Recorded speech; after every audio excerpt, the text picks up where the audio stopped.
Whoops, gotta take my hearing aids off. Um, Hello, ladies and gentlemen.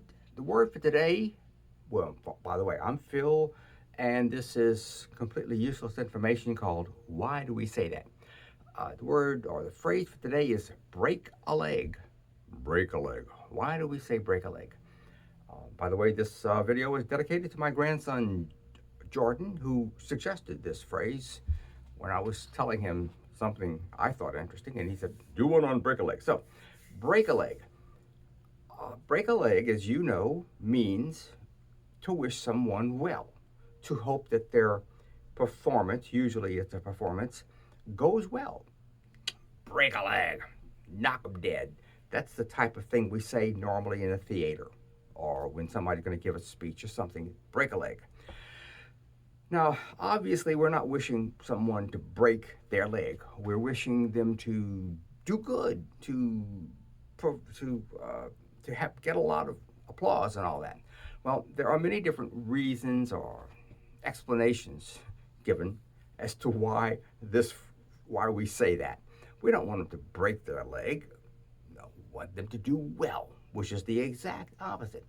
One of the uh, most heard explanations is that in a theater, the proscenium, it's modern theaters are mostly built with like an arch, and you look at the stage through that arch. And on either side of that arch in the stage, there are what they call there's draperies that fall down and allow they block the view of you. You can see the stage, but you can't see into the back of the stage. These are called legs uh, in the us theater guys. I used to be, not anymore. Legs, for example, they may be the first leg, the second leg, third leg, and you will say enter third leg, meaning you know where you're supposed to enter the stage from. So the idea here was to break a leg, meaning you perform so well that you're going to go off stage and the applause and they'll yell for you and whatever. And then you have to come back in. You have to break that leg again and uh, take your bow. Another explanation, so it's breaking a leg, meaning coming back in. Another explanation is that um, when you have to come take a bow or applause, you are actually bending your knee. You're breaking your leg. You're bending your knee. That's another explanation. There's more. I heard somebody sent me this one that say break a leg. You mean they're going to have to be in a cast. And of course, if you're in a cast, you're in the play. Ha! Oh boy, that's far fetched. I mean, anyway, actually, I don't think any of these is where this phrase comes from. This phrase is nothing but it's superstition. Theater people are superstitious. I mean, it's a type of career where you don't know if you're going to have a job. You don't know if anybody's going to show. It's a very precarious job. So a lot of superstition is built into this. Like, oh, we got to do this, or then it's not going to work. So what they're doing is saying to the spirits that are living in the theater, uh, if they hear you say you're going to do great, those little spirits, those evil things that are around, they're going to hear her and say, "Ha, I'm going to get her. I'm going to make her drop that prop. I'm going to make him stumble. Ha." So it's sort of like the other way around. They break a leg. So the spirits will say, "Yeah, that's it." Because mostly they're malicious, by the way. It has a lot to do with superstition.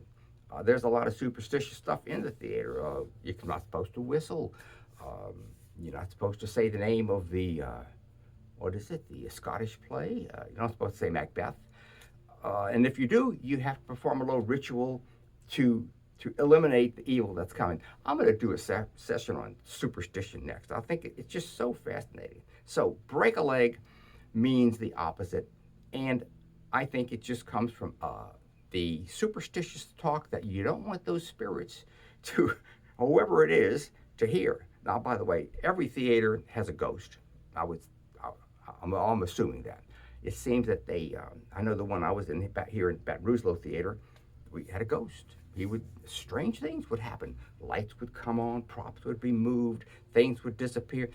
It was blamed on him. He was a man that I think he died on stage. So a lot of superstition. This is Phil Chenevert. This video brought to you by Jordan and the letter B. The letter B. I'll be back tomorrow or whenever I come back, and I'll tell you more about superstitions. Why do we call it that? Interesting word. It means to stand above. And all the you think you're not superstitious? Ha! We'll see about that.